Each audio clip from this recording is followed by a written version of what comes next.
Drinks and nibbles. I'd like to review the presentations now. Next we have Tom Pryke here from Defra. Thank you. I'm delighted to be back. I'm somewhat taken aback that it's been 11 years. It seems like yesterday we were being crammed into minibuses and bumped up the whole pool of equipment between our legs. But it's really great to celebrate this, as it's sort of really in keeping my personal experience, of course, and it was an extremely positive and transformative experience for me. To give a little context, I've been working in education for a short while, actually for a few years, before coming up to UCL, and it was a steady job at the time. It didn't really offer me any great challenge or satisfaction. It took me a number of years to understand that. But I'd always had a deep interest in biology and natural history and biodiversity conservation. So, cut a long story short, 3 months after getting married, I quit my job, and as a comparatively at the time mature student of nearly 30, I came to UCL, and then a number of things happened. I was thrown into close contact with a really great bunch of kind of like-minded environmentalist types, many of whom are now, lifelong friends. Being on the course full-time enabled me to kind of unlock this latent energy for conservation that I had, and to kind of voraciously learn about the kind of ecological, geospatial, political elements of UK conservation challenges. But importantly, it helped me to envisage, potentially making a career out of it. So the pictures here, I think there's one for every field course that we went on. So there's Beijing, Snowdonia, North Norfolk, and New Forest, and a cheeky extra photo from my dissertation, which was looking at reed warblers, and the eagle-eyed amongst you will notice a little cuckoo who's probably less than a day old. He hasn't quite kicked out all the reed warbler eggs there. Absolutely fantastic year, and I look back on it very fondly, and I'm still in touch with a lot of people from the course. But at the time, to kind of great disappointment from Jan, I remember, I bounced straight from the course, and I went up to Cambridge where I undertook my PhD, full of enthusiasm to try and make a difference to UK nature conservation. And that is a thread that I've tried to retain throughout everything I've done since. And I'm sure this is probably true for many people who've kind of been through the course, but the difficulty at times is kind of working out how you can express that and how you can realise it. And we each have a kind of different story to tell. So to Cambridge. So this was 2012. So interdisciplinarity was very much a golden ticket in 2012 to get PhD funding. And I began research looking at environmental change in the coasts and estuaries of the east of England. So predominantly Suffolk, and there's some pictures there. That one's from the tidal surge of 2013, I think. And there's me looking sort of like a textbook researcher sat in some trees. I'd directly been able to use a lot of what I learned at UCL to drive the project, and so I was in part undertaking some predictive coastal modelling, so habitat mapping, sea level rise modelling, GIS, but also the other side, the interdisciplinary other element of that was looking into the social science research of kind of how people perceived environmental change. And the latter part of that slotted really well into the conservation scene in Cambridge at the time. There were definite highs and lows of the PhD. I'm still standing, but the seeming drive for complexity, or to kind of understand complexity, kind of led me further away from my heart of conservation, what I'm actually really, really passionate about, and kind of towards those things that I felt I really ought to be doing and should be doing. And that was a challenge to get over. So this is the kind of like the expectation, and then this is kind of like the reality. So I had a young child at the time. He's wrapped up in an OS map. My PhD thesis was on a knackered old USB stick in a recycled receipt envelope.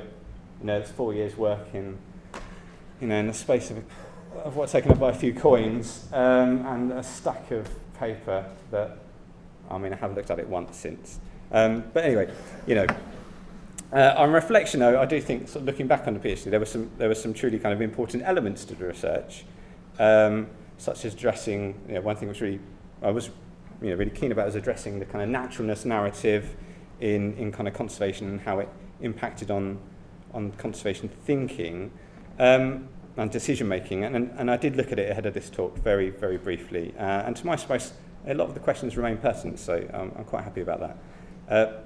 But for me, one of the key messages is that the key messages I was trying to put forward got somewhat kind of lost in the academic noise, I would say.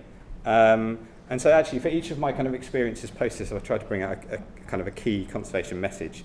And so the kind of key conservation number one related to this experience is that kind of don't overcomplicate your message where you can avoid it. There's always a place for complex thoughts. But the best way to communicate is through simplicity. Yeah, easy to say. But my latter role in government has really kind of helped shine a light on that. But there's also a bonus message from the PhD, and that was, take a moment to consider your perceived knowledge. Now, it's something that's been in my head since I kind of recovered from doing my PhD, and I think it's really important. I'm sure that I'm not the only person to have kind of thought about this and come up with it, and we'll come to it individually, but I do think it's important because perceived knowledge is kind of linked to a specific point in time. It's linked to your kind of personal confidence, and kind of each person's graph will be unique, but I found it kind of really a grounding exercise in humility. So you've got this kind of, I haven't labelled the axes, I'm really sorry about that, that's poor form, but I've been very busy. Time, not perceived knowledge, it's kind of sigmoidal, is that how I can't remember. You accumulate knowledge as you go over time, and this is wonderful, follows this wonderful curve. I mean, for me, this is actually my kind of perceived knowledge journey, and the kind of high point was being here, actually, and at the end of my master's, where I thought I knew an awful lot. Well, I did know quite a bit. And then there's that, rather notable drop there. A lot of people experience it kind of doing a PhD, and you kind of then at that point realise you don't know anything. And and that takes a little while to recover from, and it kind of bounce here and there, but it didn't scar me too deeply, and I kind of feel like I'm somewhere back on that upward curve again now. Anyway, that's kind of message number one. So the next thing, without the kind of time or luxury, unfortunately, to dwell on my academic achievement, I vived on a Friday, I think, and I started work on a Monday with the Environment Agency as a biodiversity officer. And it still stands as a kind of the nicest job I think I ever had and I ever will have. It's just a shame that it was pretty badly paid. The role was largely one of kind of internal consultancy function, and so I was able to draw directly on master's and PhD lessons to advise the Environment Agency on the kind of activities that they were doing, and it just so happened again it was on the Suffolk coasts and estuaries. There was kind of a lot of ecological thinking, a lot of walking along rivers in the summer, considering species surveys. It was a really, really fun and enjoyable job. Part of it also was reviewing planning applications, which had its own kind of joys and challenges, kind of from routine seawall maintenance that the EA kind of has to do, through to kind of really big infrastructure projects like the Thames Tideway Tunnel, which, as you'll probably guess, wasn't on the Suffolk coast, but I kind of got dragged into that because someone didn't want to do it. Considering habitat quality, protected sites, and the kind of effects therein, but I very quickly started getting pushback from, it became clear that a number of high-profile applicants were getting really anxious and annoyed about the EA giving advice on elements that were considered outside of their remit. Particularly when this was aligned from advice from the other statutory nature conservation bodies, so Nature England and like. And that kind of really stood out to me. So the key message I kind of took away from that is that I really think agencies, if you're working here, really could try and push back on being kept in their boxes, particularly from a conservation perspective. Conservation and wider environmental messages are strongest when there's a unified position. Natural England, the Environment Agency, Forestry Commission, some respects the OEP, and all the key NGOs have a lot of common ground, and there is, real potential power there. But anyway, like I said, it was a great job, but I had to move on.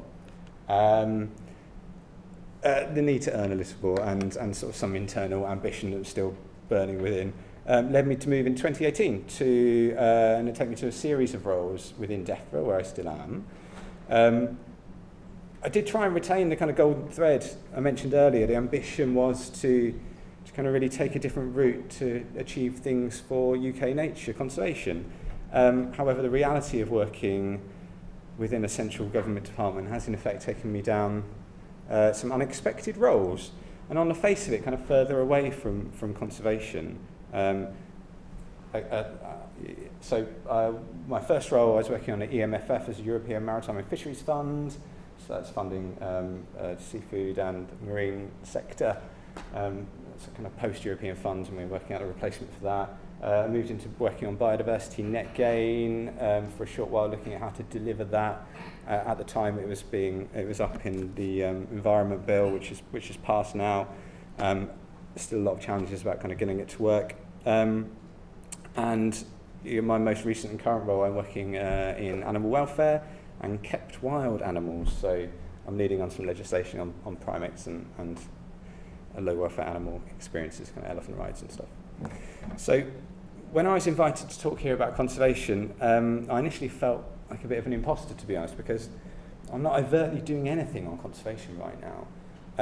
But with a little imagination, I kind of looked back on my Defra roles and realised I was actually a conservation secret agent. It was really exciting. And kind of through my policy roles, I've been able to, kind of within the appropriate boundaries and following the Civil Servant Code of Conduct, I'd actually made some improvement and some gains for conservation. So in the replacement to the MFF, I was able to kind of reframe that and bring in some partners to really try and build in some opportunities to kind of deliver environmental outcomes as part of that, which kind of were kind of there in name before, but possibly not front and centre. And it's still a challenge, and it's still a thing that ex-colleagues are still working through. Biodiversity net gain kind of speaks for itself, and through my current stuff with kept wild animals, I'm working closely with CITES teams to think about kind of import permits for species that are being kept here, and potentially bringing in some bans on that. So there's things there. And kind of given there are more and more people with academic and specifically kind of conservation expertise moving into policy roles and moving into government departments, I think there's a real opportunity to kind of frame solutions to improve a number of things for the environment. So, of course you need political will, and the bottom line is that you can give all the advice you like, but ultimately it's the ministers and it's the cabinet who are making the final decisions. The civil services are beholden to their ministers, but the ministers and MPs are beholden to the electorate. So this takes me to kind of key takeaway message 3.